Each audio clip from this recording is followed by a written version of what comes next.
begin to gather around my friends. But Jack and Lisa leading, let the good times begin. We're sharing dreams of treasures, stories of the gold. On Gold Fever Radio, watch our adventures unfold. Well, look at this. It's me. I'm not Jack. I'm Lisa. And welcome, everybody. Good to see you. Let's see if we got anybody coming in the chat room. We got Billy Z and Steve Collier. Hi, guys. I'm going to bring Jack in. Jack, as you know, is in Utah, and I am here in beautiful downtown Arizona. Hold on. Well, there you are. Are you there? See yourself? Hello. You're on, Jack. Hello, there you are. There. Yeah. You're really, Hi, you're really digitizing there. Oh, well. I don't know why, but you're digitizing. Well, Anyway, yes, I'm here. Okay. How you doing? I'm good. How are you? All right. See people popping in the chat room there. Billy Z, hello, Billy. Steve Collier, hello. Julian Berry, Mark Marabella, hello, everybody. We're in different rooms again. Yeah, we are in different rooms, and we have a guest tonight as well. You're frozen, Lisa. No, I'm not. I'm not. See, everybody says I'm good on their end, so it's you. Okay, now you're good. No, good. Thank you. Huh? I said thank you. Okay, we have a guest this evening, Jim Winter. You're welcome. Do you want me to bring him in now? Jack? Hello, this is not going to work out. Yes. Do you want me to bring the guest in? Oh my goodness, this is going to be fun. Hi, Janon. Hi, Buck. The what? Do you want me to bring the guest in? Can you hear me? Yes, I can hear you. You know what? I don't know. Have you heard of Skinwalker Ranch? Have you heard of I don't know what you're talking about. Skinwalker Ranch or Blind Frog Ranch? Yeah. I'm out right next to that. So there's a lot of weird stuff happening here. Why don't you bring our guest in? Okay. Okay. Hi, Jim. Hello. Jack, are you there? What's your problem? How come he's not? Jim, you see me too, right? Okay. Well, then. I see you just fine in real time, okay. Lisa. Jack, you're stuttering. Anyway, so we got a guest tonight. Well. All right. So, Jim, why don't you introduce yourself to everybody and tell us all about you? Sure. My name is Jim Winter. I am better known as the Driftless Digger because I do most of my metal detecting, bottle digging, and creek walking in the driftless area of southwest Wisconsin, northeast Illinois, southeast Minnesota, and northeast Iowa. And I've been doing metal detecting as an adult since 2019. I'm blessed that I have a really awesome job that allows a lot of great flexibility for me to go out in the field and metal detect pretty much whenever I want to. So really nice.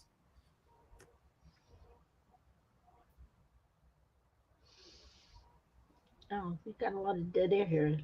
It's like Jack can't hear what's happening. Have you seen people on the chat room there? See anybody? Yeah. Yes. Hi, Craig Carter. Yeah. Yeah, it's like Jack is on a delay. Yeah, Jack is on a big delay.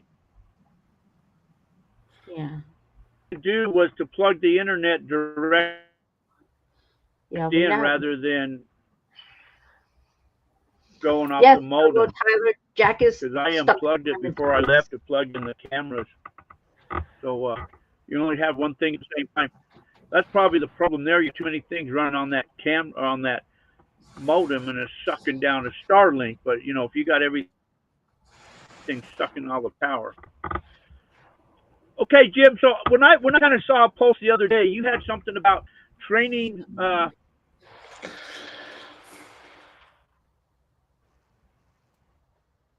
Training what? Do you know what he's talking about, Jim? Training the Beloit Police Department. Yes. Oh, okay. So what? Did you hear me? Yeah, I'll expand it. We got him, Jack. Yeah.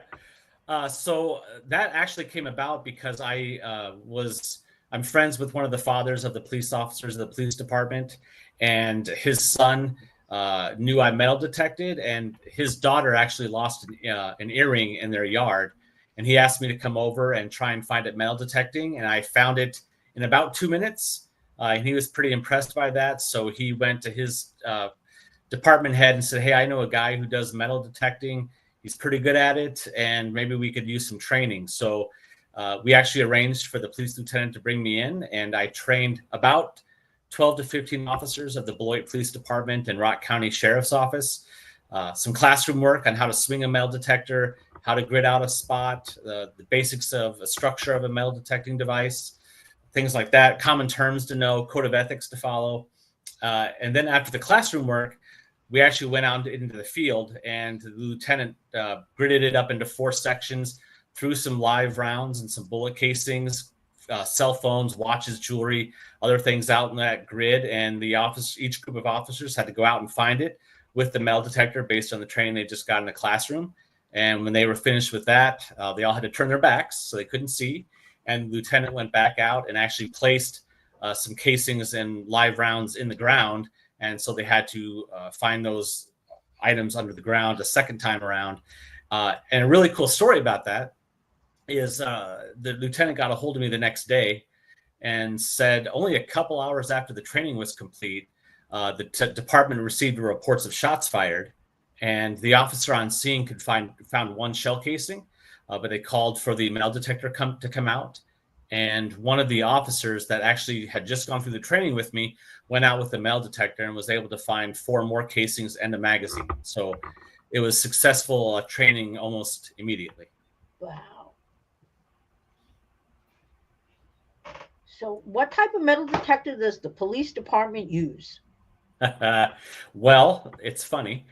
The Beloit Police Department said that they didn't have a really good one, but it actually ended up being a MindLab Xterra Lisa, Pro. if I disappear, you run this show all? I'm going to have to, won't I? Yeah, so the Beloit Police Department has a MindLab Xterra Pro, which is actually a pretty decent machine for what they need it for, finding mostly surface finds. I'm going to leave because I keep buffering. Okay. Bye, Jack. See you, Jack.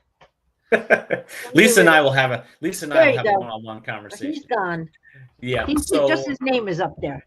Yeah. So and the sheriff's office was actually using a Fisher F2, which is a much older machine. So we've actually got the sheriff's office is going to be buying a MindLab Xterra Pro as well, so that they will have the same machine to use.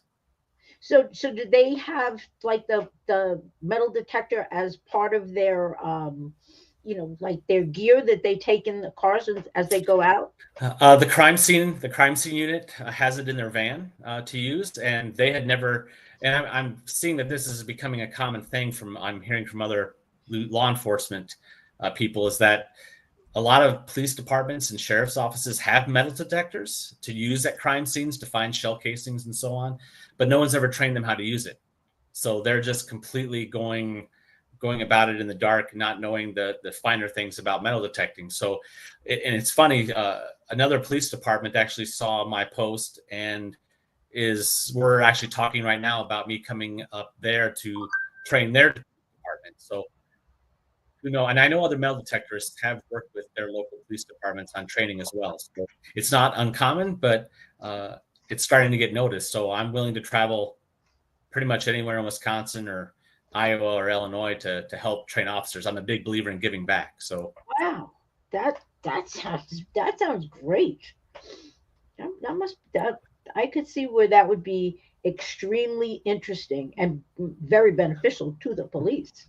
yes, and now if I'm lucky, I'll never get a speeding ticket in Beloit. So because Well, I know all the officers. No. there's that too. Did they give you one of those things? I know, like back in New Jersey, we all had cards that we have in the car that say, whatever that you with whatever township that you're in, that police department, and it saves on a lot of tickets. Yeah, unfortunately, no, they didn't give me something like that. But I need to check in with the lieutenant and see if I can get it out of jail free card. That would be. I think so. I think that'd be good. It would be. So, what other type of stuff do you detect? I'm a big fan of detecting relics. I look for coins, obviously, as well. But I get more excited about finding really cool relics. To me, you can find coins anywhere, but relics really tell the story of a property. Really tells you who was living there, what they were doing, what time they were living there, things like that. Whereas, coins you can find anywhere. They're not usually specific to a property like that. So, but I love metal detecting. I do bottle digging as well. Creek walking, I also do, and a little bit of magnet fishing. But I've kind of turned off for magnet fishing because you can only catch ferrous metals, and more often than not, you get the magnet stuck in the river or the lake, and you have to try and get it out. I've never lost one, but I've come close. I've never fallen in either, but I've come close. So probably 80% of the time when I'm out saving history, it's metal detecting. 10-15% bottle digging, creek walking, and magnet fishing make up the rest. So, what's the oldest relic that you found? Oh, wow, that's a good question. A Chinese cash coin from the 1300s. Ooh. People don't believe me, but I found it in the backyard of a home in Platteville, Wisconsin, when I was living there. And Platteville is a large lead mining community. Also, a lot of railroads, and as we know, Chinese were brought in to build railroads often, and I believe that's where that coin came from.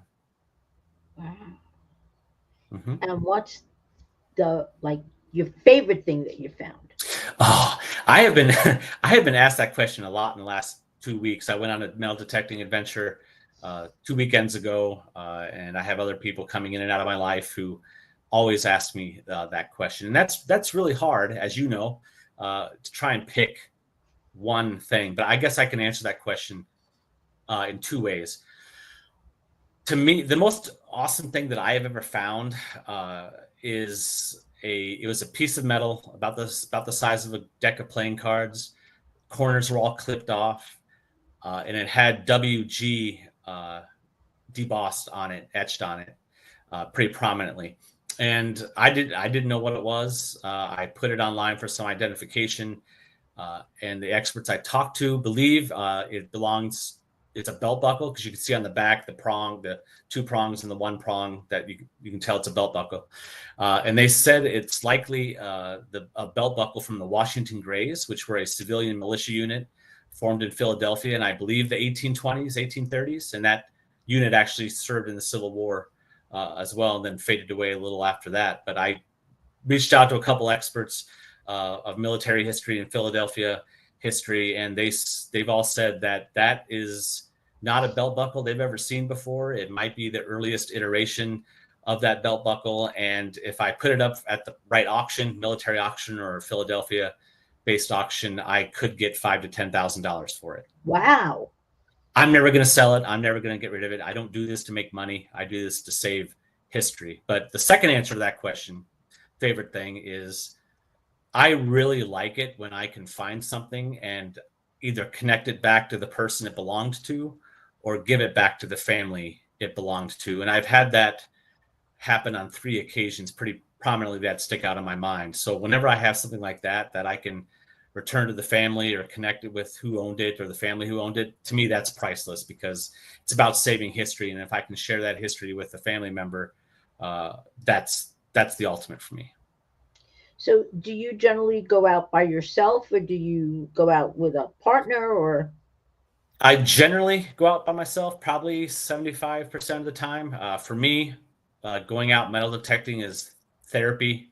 It's being out in nature, being out fresh air in the middle of nowhere, often without a lot of people around, and I can just do something I'm passionate about and enjoy.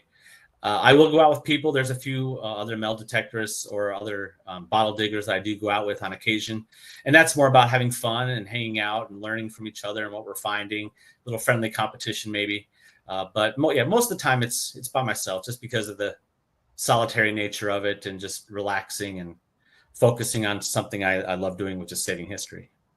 So what got you started? My origin story. Yes. When I was a kid, I begged and begged and begged my parents for a metal detector. Never got one until I was 17. So I used it for one summer. It was a treasure tracker, very cheap kids metal detector. I used it in my yard for 1 year, found a lot of really cool stuff, but then life got in the way, high school graduation, girls, college, adult life. But I kept that child's metal detector all along.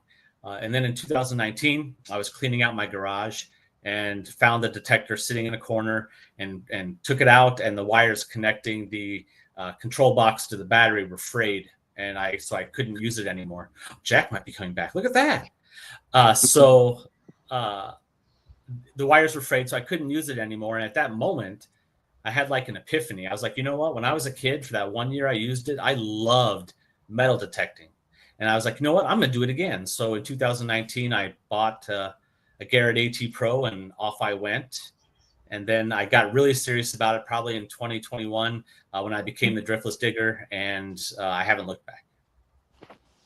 Welcome back, Jack. Hey, well, thank you. I could not see anything on the laptop, so I thought I'd just close that down, get on the phone, and come outside and go from there. Did you ask anybody? She asked me my origin story. She asked me about the Beloit Police Department training. She asked what the coolest thing is I've ever found. So that's what we've covered so far. Yeah, so It sounds like you can take it from here. Yeah, take it no, over. you're doing good. Rocky Mountain Brad, Don G, Steve Blevins. You see all them Turbo Tyler. You guys can Greg both ask Carter, questions. It's fine. Janon, Buck Rackley. We got everybody. Yeah. Oh, okay. If you guys got any questions, feel free to ask. I don't know what's going on. Lisa's doing a good job tonight. I'm stranded out here in this little town. Yeah. Had you ask your questions, Jack? You had a list. Yeah. I left it inside. I heard you covered most of everything. So did you say when you got started? How did you get started in this thing of metal detecting to begin with? We just covered that. Okay, you see, that's what I say. You've done everything already. Oh no, we haven't. Job. We've only asked a few questions. You've been doing this long enough, Jack. I'm sure you have tons of questions. Go ahead, Jack. I forgot my question now. What kind of detector you like to use? Good question. Haven't covered that yet. So in 2019, I just mentioned that the first metal detector I ever bought was a Garrett AT Pro. Liked the machine, but it was heavy and wanted a multi-frequency machine. So I bought and MindLab Equinox 800, which is my go-to machine. I use that most of the time. I also have a MindLab Manticore, which you would think would be my go-to detecting machine, but I'm still not 100% sold on it being a quality machine for what I'm doing. I don't like the tones on it compared to the Equinox 800. The 2D screen is great. It's lighter, which is great. So I probably use the Equinox 60% of the time and the Manticore 40. So someday you might switch percentages, but I use both. AT Pro I only use. I have a sniper coil for that, so I use that in tight spaces or water. But other than that, yeah, it's MindLab stuff.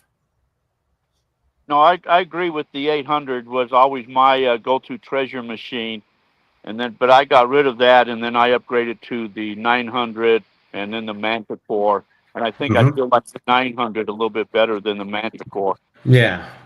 The Manicore's tones, that's the big thing for me, is the tones on the Equinox. I usually run 5 tones on the Equinox 800, and the tones are crisp and clear when you get over a signal.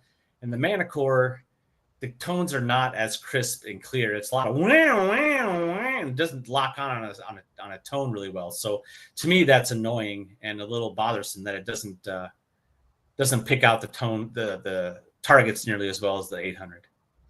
And that's probably very true. I think the main thing I loved about the Manicore is that 2D screen. Yes, and that's very helpful. Yeah. But that, other than that, yeah, I think I agree with you on. I'd stick with the 8 or 900. Yeah, and I know people say, well, you're not going to get familiar with the machine unless you use it more. Well, true, and I'm using it on every hunt I go on for a little bit. But if I'm finding really cool stuff with the 800 and it's working for me, why would I want to change mid-season to a different machine and take a month or 2 to learn it and lose out on signals because I'm trying to learn the machine? So we'll see what happens in the off season. I'll get more used to the Manicore, but yeah, there were so many machines. I've been hunting here lately, and I broke out. I have the XP Deus too, so I've been kind of using that, kind of playing with that machine.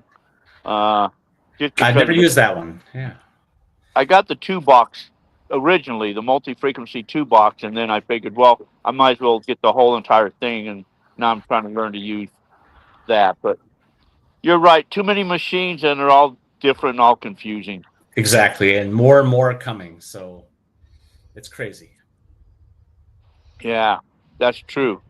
So how many detectors do you got?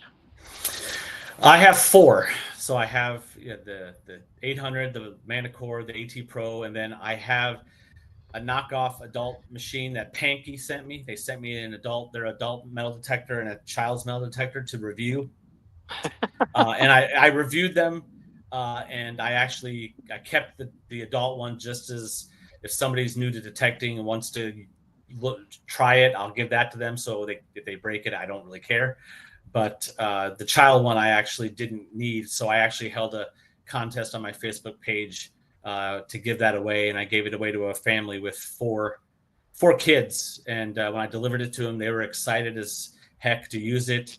And for a couple years after I gave it to them, I would actually, all the change I found metal detecting that was too corroded to go through a machine or take to my bank, I would put in a Ziploc bag, and I would take that out to her and let her use it to spend all the money out on the property so the kids could find it. So good use for it rather than just throwing all of it away.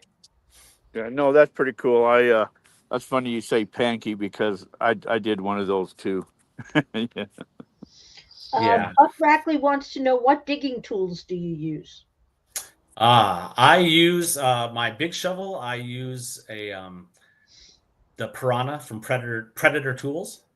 That is my go-to. I'm very, very happy with it. I've had it for at least 2 years, if not 3. It works extremely well in roots, around rocks, dry soil. Not that I dig in dry soil very much because that's a no-no. But and then as far as my hand digger, it's the Garrett hand digger. I have 2 of those. So, and those have never failed me. The pouch it comes in, not the best construction. Those always fall apart. But the digging tool itself is my go-to because it cuts through roots and does a really good job too. What about a pinpointer? What's your favorite pinpointer? I use the Garrett Carrot.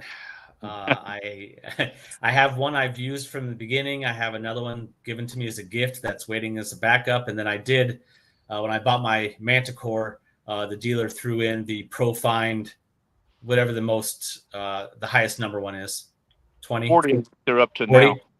Yeah, I think it was the 20. I don't know if the 40 was out at the point, but yeah, he sent me a ProFind too, but I haven't broken that out of the box yet to use it. Maybe this weekend. That's yeah. I mean, if you're digging, like pinpointer is almost a must when you're out. Yes, for sure. And I've actually had I went metal detecting yesterday at a house, and the woman came out to watch me for a little bit, and she was wondering what the little orange thing was I had in my hand. And I said, yeah, that's a pinpointer. I said it would take forever to try and find a target in the hole, especially if it's a small thing with the large metal detector. So the pinpointers, I would highly recommend to anybody getting in the hobby to pick one up because they're definitely a time saver. So well worth it. Well, especially if you're digging in somebody's yard, and once you kind of locate the target, and you dig out your little hole, that pinpointer, yeah, it's a must to try to find that your target. Exactly. Yeah. Nobody wants you to be digging a huge hole in their yard with a large tool and then trying to use the metal detector to find something. That's just not a good thing. Yeah, pick, and you could really tear up somebody's yard. Mm-hmm. Yes.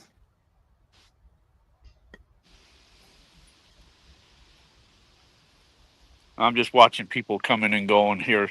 This guy here is pretty popular. He's one of these. He's been here his whole life. He knows everything about every Spanish treasure. He's horseback to every place, and we've been on some pretty rough roads. But Nice. I'd like to find a gold bar. Have you ever found like a Spanish real and stuff like that? I have not had the pleasure of finding a Spanish real. I've never found a gold coin. I have found gold rings. I have found a gold watch, but never the gold coin and the Spanish real have eluded me. That's on my list to find. Yeah, that's on my bucket list too. Yeah, we're going to go unearth this cave apparently, and I'm looking forward if there's gold bars and Spanish armor inside of this cave. That would be amazing. Yeah. Do you have a bucket list, Jack? What else is on yours? I'd love to find a gold coin. I mean, I found so many gold nuggets. I use the 6,000, mine have 6,000 mostly, and I have found it's paid for itself. But I give my gold away or sell it, trade. I don't keep gold. It's just a commodity. Mm-hmm. So to me, gold doesn't thrill me. But to find, treasures, treasure hunting is more. I'm thrilled with treasure hunting. I love to find Spanish stuff, an old Spanish sword, or, you guys back in that country, back there where Civil War stuff is, and the history back there. I mean, it happened back there before it happened out here. So you guys got a lot of opportunities and old places to hunt. And I would love to hunt in some of those places like that. That'd be a blast. Okay, yeah, it would be. I have a question for you, Jim. Yes. Mike B says, when you ask permission at a private property, do you invite the homeowner to join? Good question. So we were talking about this before the show, but I am blessed. I'm very blessed that the only time I really have to ask permission to metal detect a property is if it's one I'm researching and it's really historic and I want to go to it. Otherwise, my Driftless Digger brand and my name and my reputation are well known enough that I actually have people coming to me asking me to come out and do their yards. So I don't really ever have to ask for permission, but when I do go to a property owner's home, I don't directly invite them to join me, but I tell them they're more than welcome to watch. They're more than welcome to come out and see what I'm doing every once in a while. That's entirely up to them. So I've only had one property owner who's actually followed me around the entire time, and I never went back to that property, and not because of that reason. But no, it's their property, so they're more than welcome to check in on me, watch me, do whatever they want. It doesn't bother me at all. Do you give them the stuff you find, or do they let you keep it, or how's all that work? I follow the metal detectorist code of ethics. So the property owner always has the first right of refusal to what I find. And I've found that when I first started detecting 6 years ago, not a lot of property owners wanted to keep anything. They were fine seeing photos of what you found. But lately, the last 2 years, a lot more property owners want to keep something that I find, if not a few things, which again, I don't really mind. It's their property I'm digging on. So if I give them a few things and that makes them happy and I get to come back, I don't have a problem with that because I have a whole room full of stuff. And am I going to miss a few things? No, but if there's something I find on their property that I really, really want, because I love finding trade tokens and things like that. If it's something I really, really want, I'll just say, hey, I know you want to keep some things. This one thing I've never found before, or this thing I really love, I would love to keep this one if you wouldn't mind. But most of the time, yeah, I just let them take what they want. And most only take a few things. The area. Go ahead. So you're in. What did you say? You're in Wisconsin, right? Yes, I'm in Beloit, Wisconsin, right on the Illinois border. Yep. So like every state, basically like Arizona, California may be known for gold. West Virginia, maybe, Civil War stuff or whatever. in your state there, what is kind of mainstay, or what is kind of known for that you seem to find the most metal detecting of? Oh, wheat pennies. What? No, wheat pennies. Pennies? No, no. We find a lot. I find a lot of old coins here. Indian head pennies, barber dimes. I found quite a few seeded coins. A lot of the areas I detect in are in Southwest Wisconsin, which was old lead mining territory. So I find a lot of miners' tags, a lot of miners' headlamps, railroad related items are popular in this part of Wisconsin. So we don't get a lot of, there weren't any Civil War battles in Wisconsin. So we don't find any of that unless it's something that a soldier brought home and lost, which I've actually found U.S. Infantry Civil War belt buckle in Stoughton, Wisconsin, just south of Madison. Again, there was never any battle in Wisconsin, but we found it in the backyard of what was an 1890s house that was being raised for a parking lot. And there was a couple of Wisconsin companies in the Civil War that were made up entirely of Norwegian immigrants. So we just think that one of the soldiers brought his belt buckle home and either lost it in the backyard, or a kid took it and lost it in the backyard, but we found it. So there are all kinds of things to find in Wisconsin. I don't think there's any one thing that specifically stands out other than miners stuff and some railroad things.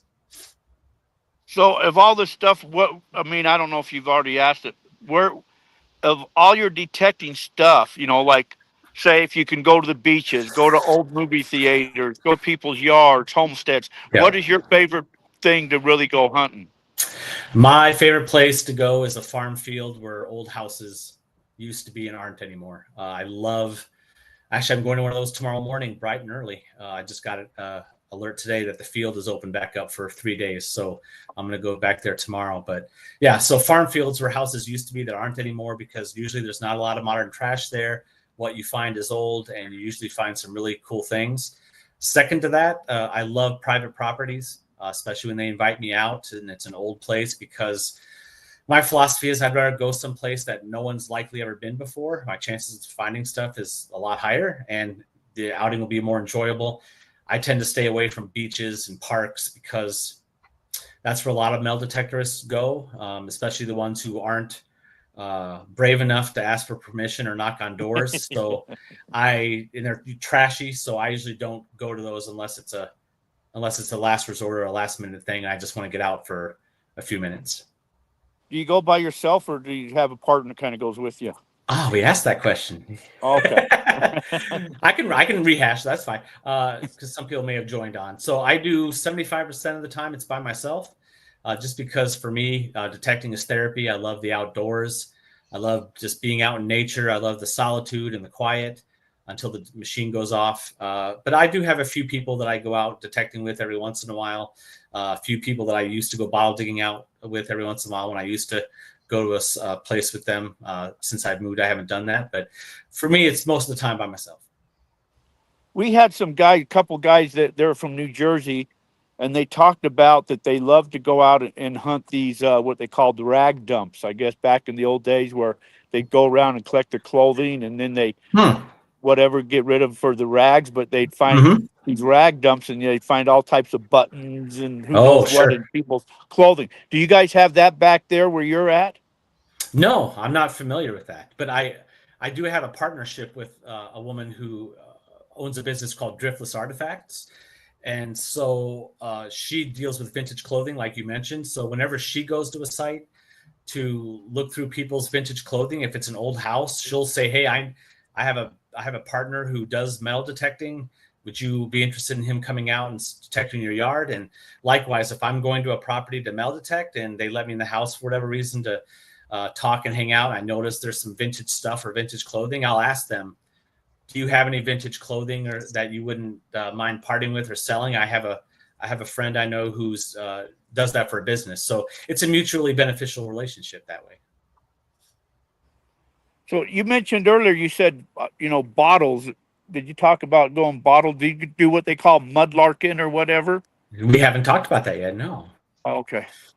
So yeah, bottle digging. I used to do it a lot more than I do now, just because I moved to Beloit last March, and so since I've been here, I've had some life things happen that I had to take care of. My dad passing away unexpectedly, and handling his estate and things like that. So, and I haven't found any dumps, bottle dumps or farm dumps around here yet to go bottle dig at. But the place I used to go to was an old city dump from the 1890s to 1930s, now a park. And we used to go in the wooded area of that park. And as soon as you put your shovel in the ground, you were hitting glass. And it was just absolutely amazing, the amount of stuff we were pulling out of there. And as you know, bottle digging is hard work. You have to move a lot of dirt by hand, but it usually pays off. And that it was just so much fun to dig a bottle and find something. And last weekend, 2 weekends ago, on my metal detecting adventure to Menominee, Wisconsin, which is up in the north part of the state, I actually got to go to an old city dump that is now on private property, and no one's ever dug for bottles there. And it ceased operations in the early 1950s. And we were finding it was really overgrown, so we didn't really spend a lot of time in there. I dug a couple test holes, but we were finding stuff on top of the ground from the 1950s. So once the vegetation dies and I go back up there, I'm looking forward to doing some serious digging there to see just how old that dump is. What about when you're on private property or old places? Do you look for what those privy holes or whatever? I do. Yes, I always look for the privy hole, try and find it. I do have a bottle probe I bring with me. I've dug out a couple previous, and both of them were either tipped or there just wasn't a lot in it. So I haven't had a lot of success. And privies are hard work to dig out too, but usually find stuff that's really cool. So I have probably 5 or 6 permissions, metal detecting wise, that have privies on them, and they've given me the okay to dig it out if I find it. I just haven't had. That's something I prefer to do with a partner because it's just easier to do with 2 people. That's a shitty job too. Good one. Yes. I get asked that a lot when I say I dig out outhouses. Like, really? And I'm like, well, poop turns to compost after 2 or 3 years. So there's no actual poop in there. So it's fine. No, it's dirt. Last week we were up hiking around in the middle of no place. I found this bottle, and it was a Pepsi bottle. And it said sparkling Pepsi on it. And I showed it to the guy. I said, look, this looks like an old bottle. And he says, it probably is. I said, okay, I'm going to stash it right here. I don't want to haul it around with me. When I got back, I Googled it. It was from like the 50s, and it's worth $50, $60. And everybody's like, why didn't you bring it? Well, yeah, oh, well. Oh, well. Yeah. I didn't want to walk around the mountains with it, so. Makes sense. Always can go back if need be, or tell somebody else to go back and get it. Find it again. Yeah, well, this guy knows where it was at. So besides metal detecting, is there any other, and bottle digging? Is those really? Do you have a full-time job and you just get out on weekends, or do you just do this full-time? No, I have a full-time job. I'm a digital content director for a business-to-business media company. I've been at that job for 6.5 years, so longer than I've been doing the detecting. And that job is a results-only work environment job, which means I get judged based on meeting results and doing what I need to do, not how many hours I sit in front of a computer. So that allows me a lot of flexibility to go out and do what I like to do. So like I said, tomorrow morning, I'm getting up at probably 6 a.m. and getting out to a alfalfa field that they just harvested to try and find some more stuff at the old homestead there. And then I'll work for a little bit. And then I might go out again tomorrow afternoon to a different spot, just seeing how I feel. But I also need to rest up for my weekend detecting adventure I have. So, but yeah, it's a great job to have. A lot of flexibility to go out and do what I do. Did she ask you if you keep everything or sell it, get rid of it, trade it? No, she did not. She did not. That's a good question. So, like I said, property owner always has first right of refusal to what I find. If they don't want it, then anything I like, I add to my collection, either in my display room upstairs or I have a spot downstairs. Right. If I don't want it, I have at least 1, maybe 2 metal artists who I donate the metal to, and they use it in their sculptures. And then whatever's left, I throw away. I'm not one who sells scrap or does anything like that. So, but I still try and upcycle as much as I can. So the stuff you don't want, you just go out to the public park and rebury everything for somebody else to find. I should. It'd be a good deflection to keep other people digging the trash while I dig the good stuff. Yeah. That's not a bad idea. Yeah. So what else there, Lisa? Well, you're doing good. You should do this every week. You're doing well, sweet. Hey, I keep myself keep spinning, so does everybody else. I told you I don't have a signal here. I just you were doing great. I just hopped back in to fill the void. Let's I'm see, gonna you're nice and clear now. but Better outside than you were in the camper. Well, because I'm on my phone directly now, not running it through the computer, but I'm still spinning. I see myself spinning, and you guys disappear every once in a while. Oh, well, So, we see you fine. You're not spinning on us. Yeah, you're doing much better. Oh, you're not spinning on us at all. Well, I can't see in the chat room or nothing. Where were you before? We have this guy Paul Mishak. He lives in Wisconsin. Yes. He wants to know, where were you before Beloit? Where in Wisconsin do you live, Paul? While you answer that, I was in Platteville, Wisconsin, before I moved to Beloit. I was there for about 2.5 years, and before that, I lived in Dubuque, Iowa, for 14 years. And Dubuque, Iowa, is right on the Mississippi River, right in the middle of the Driftless area. And Dubuque's a very old, historic town, so there are lots and lots of opportunities to detect around there as well. And just because I moved to Beloit doesn't mean I lost all the permissions in Southwest Wisconsin or Iowa. I have most of those permissions still good. So I probably have a list of 120 permissions that I can go to at any given day or time. One of my detecting friends actually calls me the permission king, jokingly. But again, that's people coming to me to ask me to come out. I don't have to door knock or ask for permission. So again, I'm really blessed in that regard. Okay, so Paul says he's from Stevens Point. Nice. Okay, so I've got a question. You have all these permissions. So what happens if you go to a place where the person who gave you permission has sold that house and now somebody else is there? What happens then?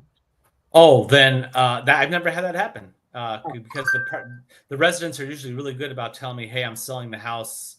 You can't come here anymore." So really, yeah. But I have a couple people who have sold a house and passed along my name and information to the new owner, and the new owners reached out to me and said, "Yeah, you can still come. That's fine." So pretty informal. Okay, Billy Z says he's from Greenfield, Wisconsin. Nice. It's great to have Wisconsin represented. Awesome. And let me see. Cal Fast says Heavy Pants in La Crosse. Yes. I'll be up near La Crosse. I'll be up near La Crosse this weekend. You've got it, Lise. Take over. Well, you're leaving? I am. Okay, goodbye. Good job. Yeah, goodbye. He has more important people to talk to, apparently. Who knows what he's doing? But I can still see him in the corner now. So he's lurking in the corner. That's all right. Yeah. That's not true. Why are you back? Are you back? What are you doing? I heard what you said as I was going, and Jim, that's not true. It's okay. It wouldn't offend me. No, well, hey, it's not true. It's just that this is kind of frustrating when you don't have the service and all of that. And I get it. I really thought that I'd have a lot better service out here than what I did. But you're doing so much better out here. You're not buffering at all. Well, I see myself buffering though, and you guys just disappear too though. So yeah, you're not buffering on our end. It's all good. No. Okay, well, I can't see the chat room too, so. Oh well. I see one comment is all I can see at a time. Oh well. Lisa's on top of it. He's from Greenfield, Wisconsin. Well, yeah. Yeah, we got that. Three fellow Wisconsinites in here. That's it. Yeah. Jack has, what's that? FOMO? What's that? Fear of missing out. That's correct. Yeah, I never want to miss out on anything. Billy Z says we should do this every Wednesday. We do this every Wednesday. Hey, yeah, you know what, Jim? You could just be a regular on the show. You could just be one of the new, whatever you call them, one of the new hosts. You know, I'll be a guest host. Yeah, I'd be honored. Sure, why not? Every Wednesday. Okay, sure. Can I believe that? I'm open every single Wednesday at this time. Hey, you know what? You got to be careful what you wish for because, I know. we always say sometimes, man, it should be nice if somebody else could take over the show once in a while and we get a Oh, break. well, we can talk about that at another time. That's fine. Hey, perfect. I'm Okay. sure I have plenty of metal detectorist friends who would be happy to help me host the show in your absence if it's ever needed. So, Oh, hey, that's sweet, man. I knew you were a gift. Paul says he's been trying to find old logging camps up north. those are fun. I have permission to 2 of them. Yeah, if you find them, they're usually pretty lucrative. So, good luck, Paul. Yeah, well, yeah, it must be. So it doesn't bother you when you first started, not now that you're established, but it didn't bother you to go knocking on people's doors saying, "Hey, can I metal detect your Again, yard?" I never had to do that even at the beginning. I started by asking family and friends if I could detect their yards, and enough of them said yes, please go ahead. And I would post. I have a Facebook page where I post all my adventures, and I post some on my personal page too. But I just started posting stuff on my Driftless Digger Facebook page, and then I'd also post on community Facebook groups of the community I was detecting in. And word of mouth and social media just kept getting me more and more and more permissions. So I never actually really had to knock on a door cold turkey and ask somebody permission. So yeah, that's never been something I've had to do. So again, blessed, because I know for a lot of metal detectors that is not the case.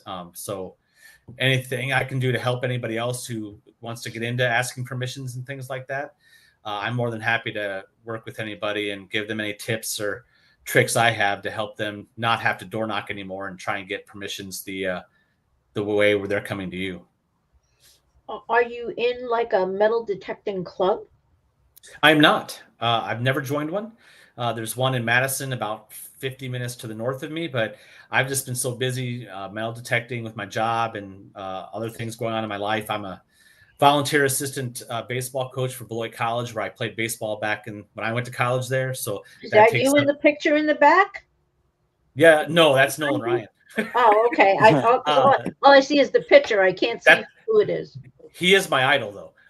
But so I have other things that take up my life. There has to be some balance there. But I usually get out during the season 2 to 3 times a week. Sometimes more if I have less work to do. Sometimes less if I have coaching and other things going on. But yeah.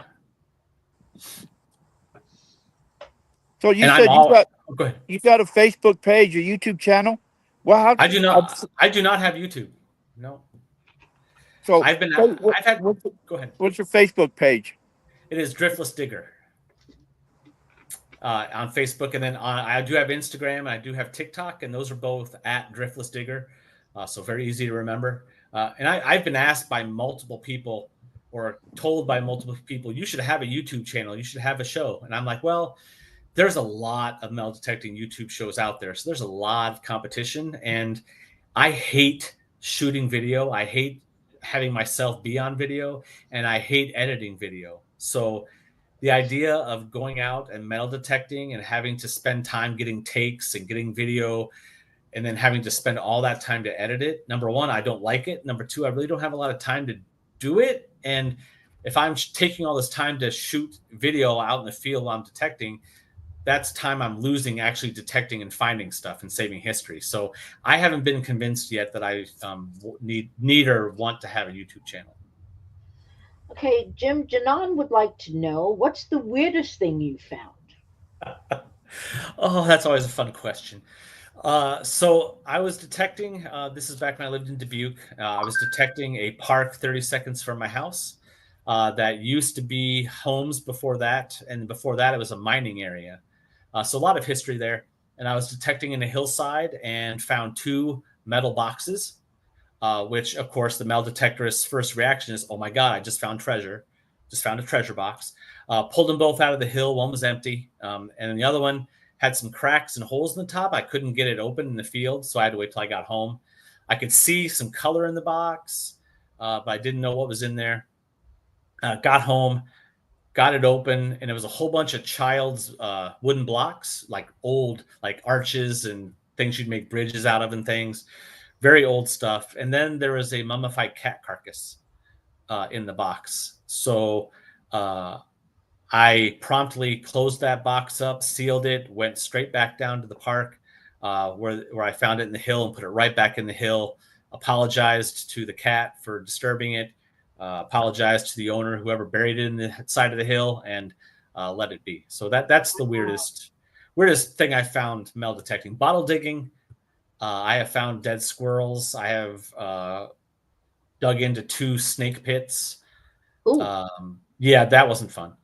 So yeah, that's the weirdest non-metallic find is a snake pit. That's just not fun.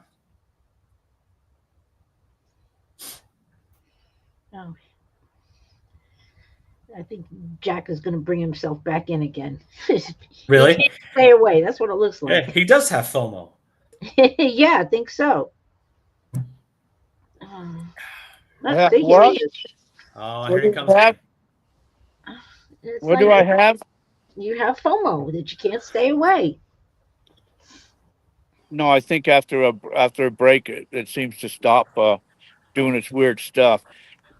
No, what I was saying. So, Jim, have you ever heard of like Blind Frog Ranch and Oh yes, Skinwalker Ranch? I've watched both of those shows religiously. Yes. Okay, I'm not that far away from them, and this Wow. guy here on the property owner says there's weird stuff happening all the time. And when Awesome. I kept blanking in and out, I kept saying, "Well, I know why now," you know. Yep, that big UFO in the sky is blocking your signal. Well, it's just weird stuff, you know. I mean, just and the funny thing is, there's a cell tower must be a different cell tower right up there on the hill, so it's got to be for the other networks, not mine. Mm-hmm. But so everything that goes wrong here, we just blame it on to Skinwalker. Oh yeah, makes sense. Well, that's good. Then you're not going to blame it on me. Then that's good. You've done a great job, Lisa. Oh well, thank you, Jim. No complaints at all. You're doing great.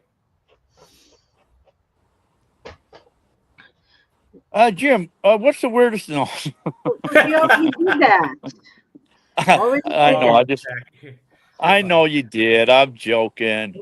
Yeah. So, you know, one thing that when I was out there in Michigan, the guy that was taking me around, you know, doing detecting, we used to go to these empty fields and he'd say, "This is an awesome spot to detect." And I'd say, "How do you know?" And he says, "It used to be an old movie theater, like drive-ins that are gone Mm-hmm. now.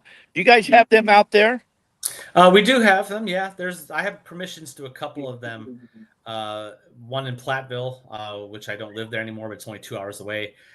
So I've never detected a drive-in movie theater, but you have to think depending on how old the theater is, there's tons of clad there.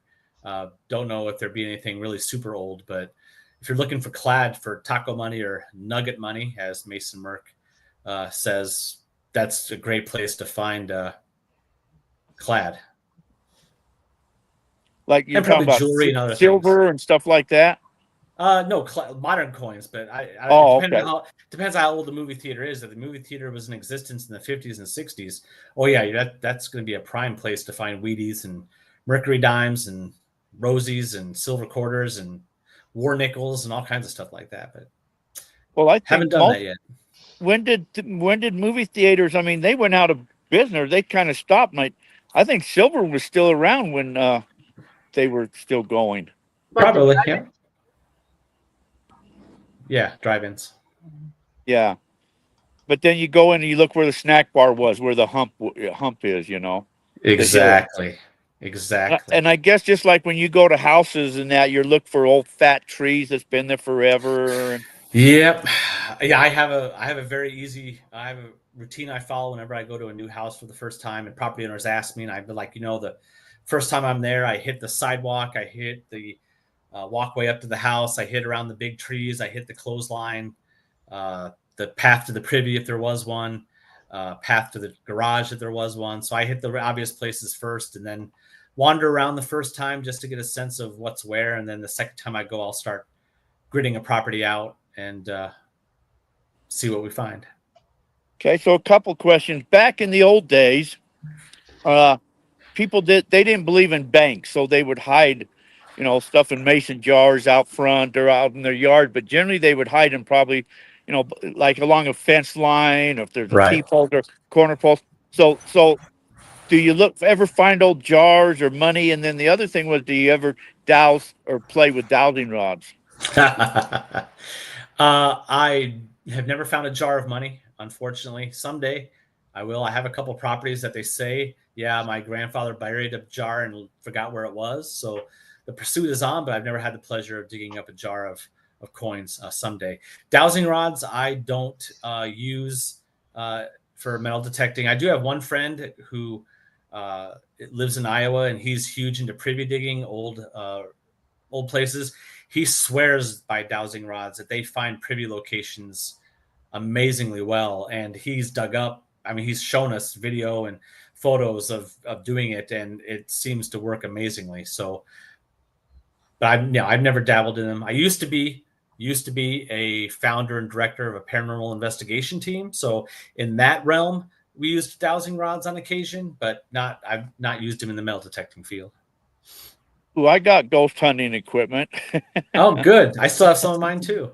I don't do it anymore, but still have some. Yeah, the old REM pods and the Yeah. spare boxes and stuff. Yeah, I got some of that stuff. Yeah. We'll have to connect for a ghost hunt sometime then. Hey, there you go. Long distance. Yes. Oh, yeah. Come on at any time. Come on out and look for gold nuggets, I would be honored. Anytime you're out here, you can do that. I'll take you to places where we find gold nuggets. Perfect. That'd be fun. I've never gotten to do that before. So thank you. I'll take you up on that at some point. No problem. Anytime, man.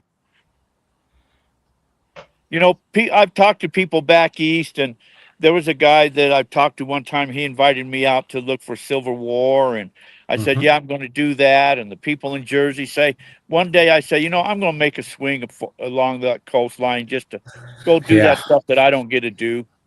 Yeah.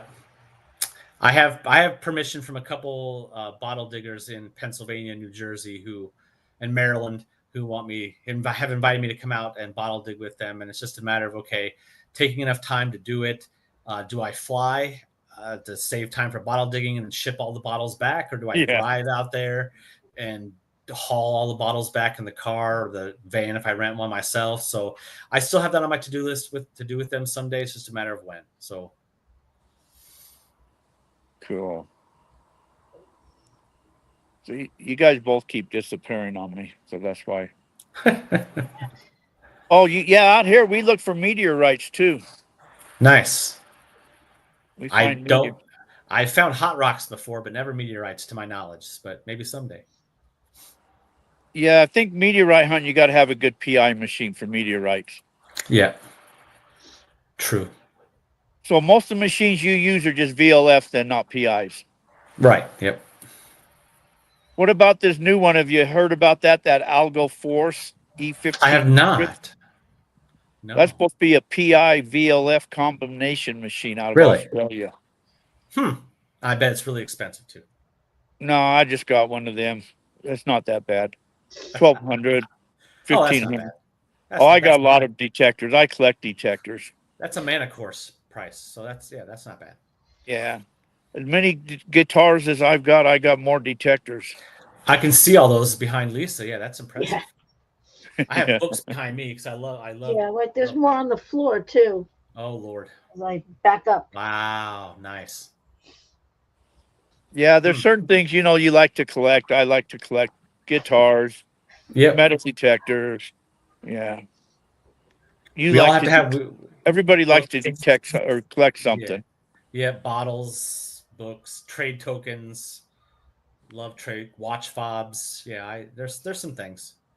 But so you find a lot of old pocket watches. Have you ever found a gold or found a pocket watch that's got engraved in it and stuff like that? Oh yeah, I have found a few pocket watches that have engraving design on the back. I just found a pocket watch my last adventure 2 weekends ago in a farmhouse permission. They're pretty common in Wisconsin to find, and I found one that is actually gold.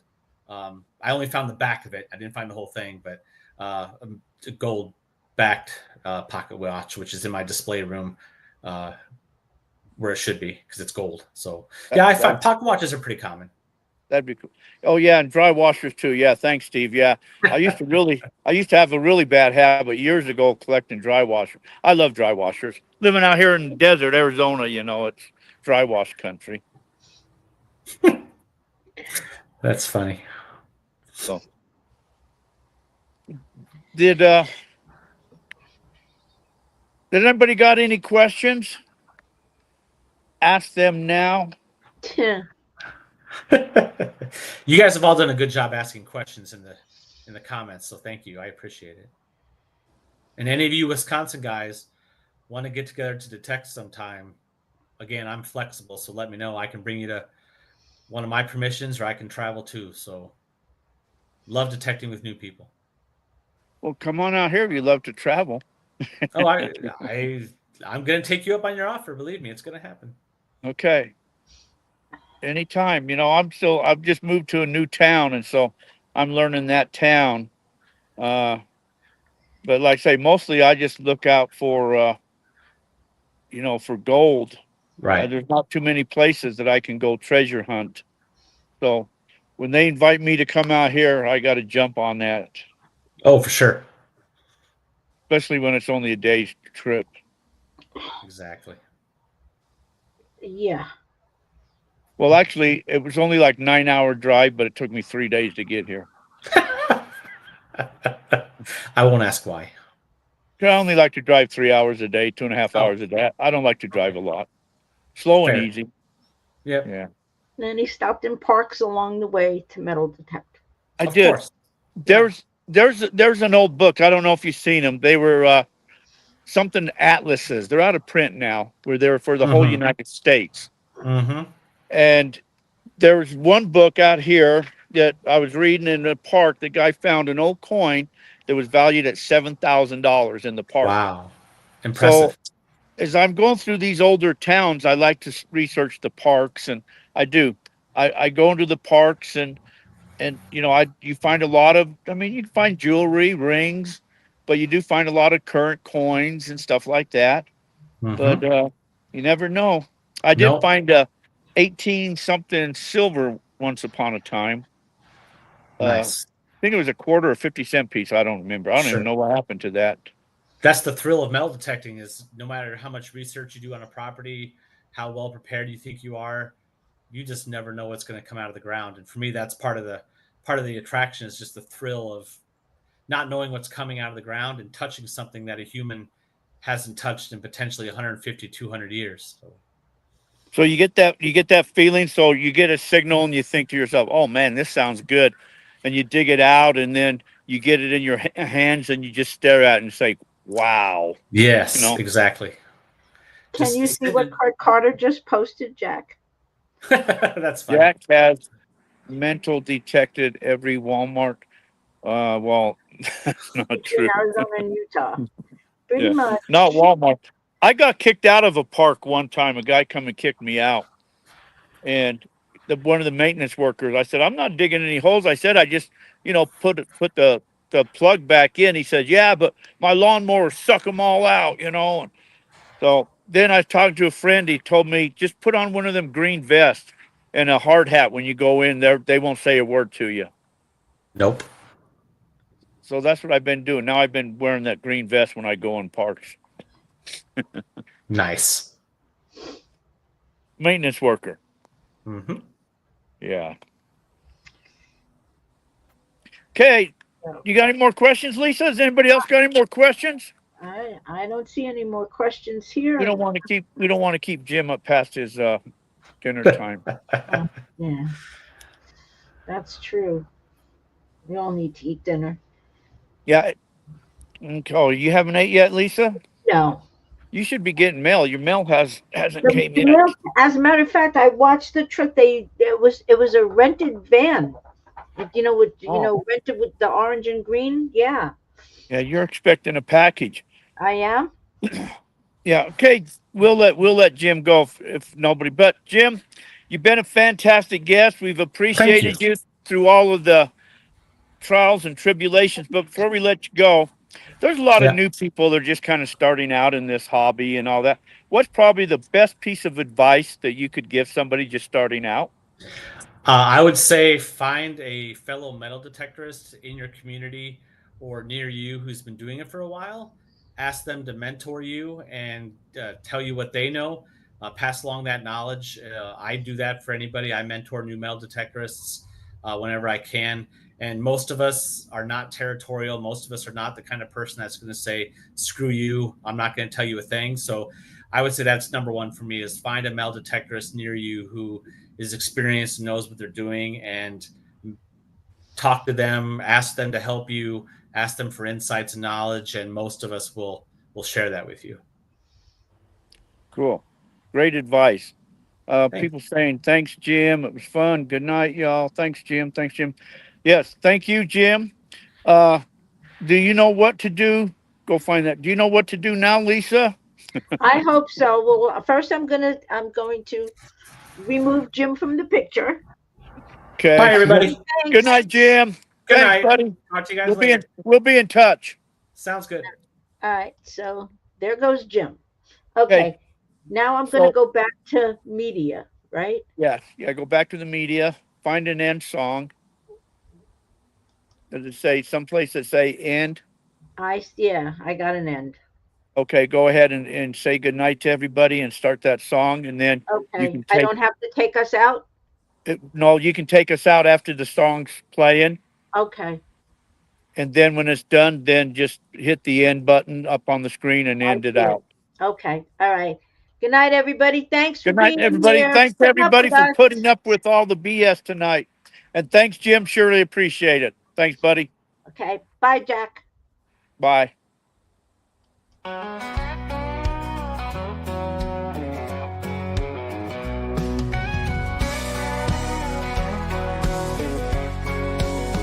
Jack's got a shovel and a dream in his hands, staking claims neath the hot desert sand, chasing the glimmer of gold in the sun. Every hill climbed, it's a battle, but he's won. With friends beside him, he's never alone. Through valleys and mountains, they've made it their home. Treasure comes in the memories we make, in the laughter and stories our friendships create. Gold might be pretty, but it's nothing compared to the joy in the journey, the love that we share. They ride the ATV through the wide open plains, laughing and shouting, forgetting the pains. The wind on their faces, a taste of pure freedom. In the heart of Arizona, they know they'll beat them.